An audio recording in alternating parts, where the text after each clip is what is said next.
During the Second World War, food shortages were not hypothetical. Governments faced the real possibility of cities going hungry, armies losing strength, and civilian morale collapsing. Chemical fertilizers were scarce, shipping lanes were threatened, and industrial capacity was reserved for weapons, not agriculture. Under those pressures, agronomists, farmers, and soil scientists were forced to rely on fundamentals. What emerged during those years was a body of soil knowledge that consistently doubled and in some cases tripled yields using local materials and biological processes rather than factory inputs. Much of this research was publicly funded, openly published, and widely practiced during the war. After 1945, as industrial fertilizer production exploded, this soil-first approach quietly disappeared from mainstream farming manuals. In this episode, we're going to walk through 11 of those World War II-era soil practices, not as nostalgia, but as working systems that can still be applied today in gardens, small farms, and self-reliant food production. Wartime agronomists understood that living soil mattered more than added nutrients. One of the most important shifts during World War II agriculture was the recognition that soil biology, not just mineral content, determined yield.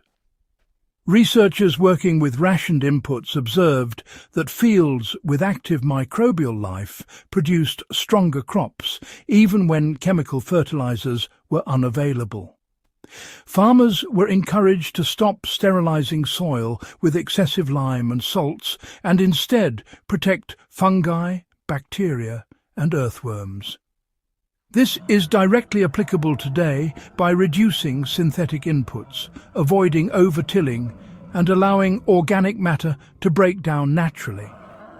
Even a backyard gardener can apply this by feeding soil with compost rather than feeding plants with bottled nutrients.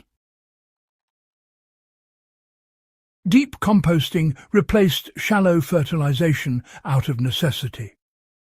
Wartime composting was not the thin surface layer many people use today. Farmers dug deep compost trenches, sometimes over a foot down, filling them with layered organic waste that decomposed slowly and fed roots throughout the season. This technique conserved moisture, stabilized temperature, and released nutrients gradually. In a modern context, this can be replicated by trench composting kitchen scraps between crop rows or beneath future planting beds, reducing watering needs while improving yields. Crop rotation was treated as a yield multiplier, not a suggestion. During the war, crop rotation schedules were strictly enforced in many countries because continuous planting of the same crop was proven to collapse yields under rationed conditions. Legumes were deliberately rotated to fix nitrogen, followed by heavy feeders like cabbage or potatoes. This was not theoretical. It was measured and documented. A small-scale grower today can replicate this by planning multi-year rotations even in raised beds, ensuring soil nutrients are replenished naturally without purchased fertilizer.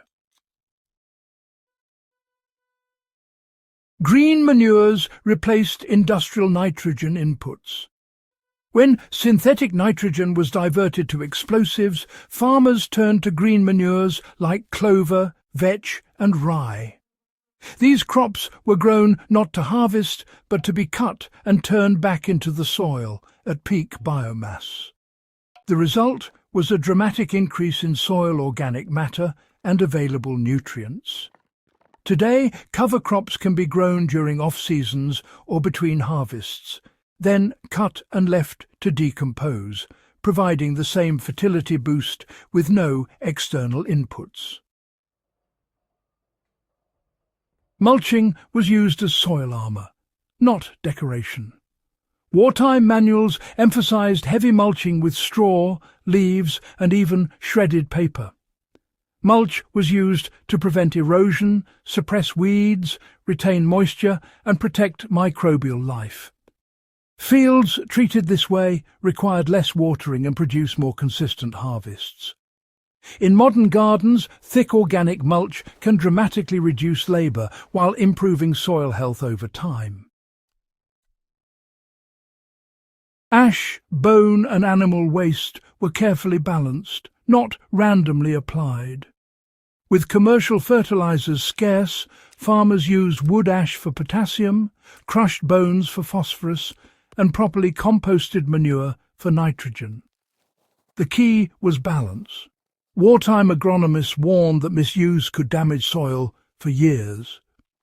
Today, this knowledge applies when using fireplace ash sparingly, composting manure thoroughly, and understanding what nutrients soil actually needs, rather than applying everything at once. Soil structure was protected by, limiting heavy equipment and overworking. Compaction was recognized as a yield killer long before modern tractors came along. Wartime fields were worked only when soil moisture was right, preserving pore space for roots and microbes. Gardeners today can apply this by avoiding walking on beds, using raised beds where possible, and working soil only when it crumbles rather than smears. Worm populations were actively encouraged and protected. Earthworms were considered strategic allies, really.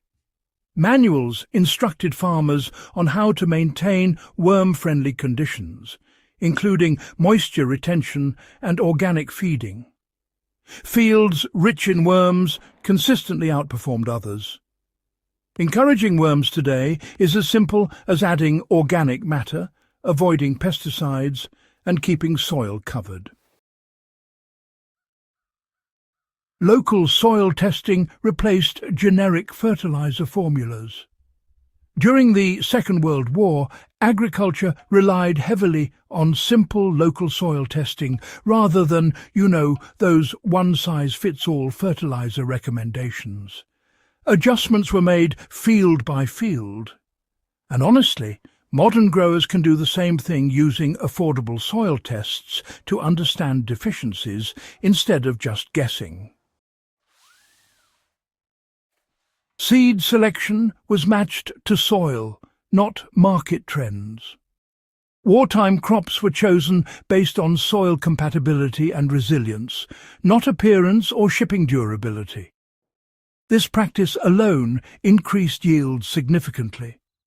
Even today, choosing varieties suited to local soil and climate often outperforms the popular commercial seeds. Post-war industrial farming pushed biology aside in favour of convenience.